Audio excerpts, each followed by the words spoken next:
Itulah.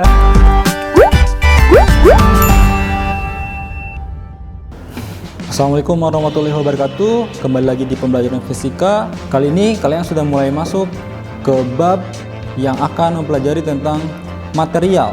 Nama babnya adalah Kinetic Model of Matters, atau bahasa Indonesianya adalah model kinetik dari materi. Nah, kalau ngomongin materi, segala sesuatu di dunia ini yaitu adalah materi. Pasti punya partikel, apapun. Dia pasti punya partikel, pasti menempati ruang, pasti bermassa, sekecil apapun. Secara gampangnya di SMA itu dipelajari bahwa materi atau zat itu dibagi ke dalam 3 jenis. Seperti sudah tahu ya, ada zat padat, zat cair, dan zat gas. Masing-masing punya karakteristiknya. Zat padat, karakteristik yang terlihatnya, yang gampang dilihat adalah dia bentuknya sudah pasti ya padat, dan dia bentuknya tetap, volumenya juga tetap ya. Sedangkan kalau zat cair bentuknya ya nggak tetap, ngikutin wadahnya. Kalau di botol jadi botol, kalau di air jadi kalau airnya di dalam mangkuk jadi mangkuk, kalau di piring jadi piring, kalau dibalik tumpah kan ya. Oke, nah sedangkan volumenya tapi tetap ya, volumenya itu tetap gitu. Jadi ketika airnya 1 liter ya dimasukkan ke gelas ya 1 liter gelasnya harusnya kan. Kalau di baskom tetap 1 liter, pokoknya volumenya tetap. Nah, sedangkan gas bentuknya nggak tetap, tergantung ruangnya. Kalau dimasukin balon jadi balon bentuknya, sama kayak zat cair tadi ya. Cuma yang paling bedanya adalah dia volumenya juga berubah tergantung ruangnya. Kalau dalam satu ruangan ini ya dia volumenya segede ini. Kalau di dalam botol ya volumenya sebotol itu. Itulah sifat yang disebut dengan compressible. Artinya bisa dikompres. Kalau ada botol ya, ada botol kemudian ditekan gitu ya, nah itu masih ada si gasnya ya. Kalau air kan nggak bisa tuh ditekan sampai hancur gitu ya, sampai teremas gitu nggak bisa. Nah itu jadi bedanya zat padat, cair, dan gas tuh kayak gitu yang terlihatnya. Itu adalah secara makroskopisnya. Sekarang kita masuk ke mikroskopisnya tuh kayak gimana sih. Nah, secara mikronya kita ngomongin partikel penyusunnya.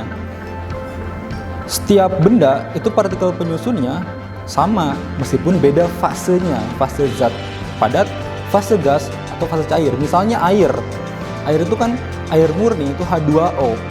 Mau bentuknya padat es, mau bentuknya cair air biasa, atau bentuknya gas uap air, itu sama-sama H2O. Partikelnya sama, jari-jari partikelnya sama, massa partikelnya sama, komposisi H2O-nya sama, ikatannya sama.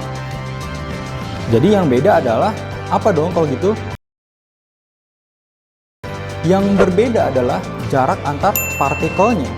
Kalau padat, yang namanya juga padat ya, jarak antar partikelnya ya desak-desakan gitu.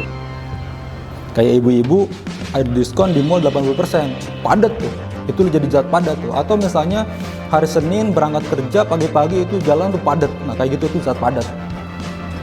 Itu partikelnya, kalau kita andaikan jadi partikelnya. Sedangkan zat cair, partikelnya tuh agak renggang. Jadi kalau misalnya padat tuh gini, kalau padat gini ya berarti cair tuh gini.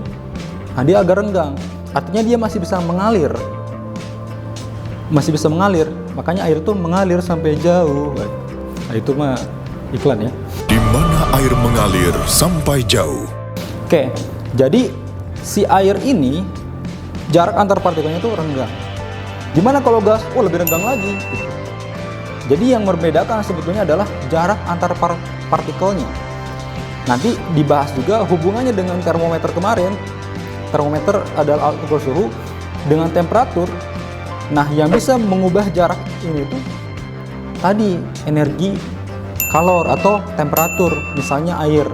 Air kalau 0 derajat dia jadi es. Kalau 100 derajat dia bisa jadi gas. Jadi sebetulnya sama-sama air itu, partikelnya itu, cuma jaraknya dimainkan gitu, dengan temperatur tadi. Itu ya. Jadi hubungannya temperatur dengan fase zat itu kayak gitu.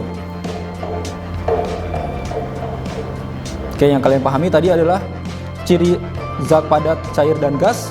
Kemudian model kinetiknya berdasarkan kerapatan partikelnya. Jadi semakin rapat susah geraknya, semakin renggang bebas dia bergerak. Itulah perbedaan zat padat, cair, dan gas. Itu ya. Nah, sekarang silahkan kalian pikirkan. Ini ada satu pertanyaan. Kalau api masuknya apa? Zat padat, cair, atau gas? Silahkan cari tahu. Oke, itu saja. Terima kasih. Let's say hamdalah. Assalamualaikum warahmatullahi wabarakatuh.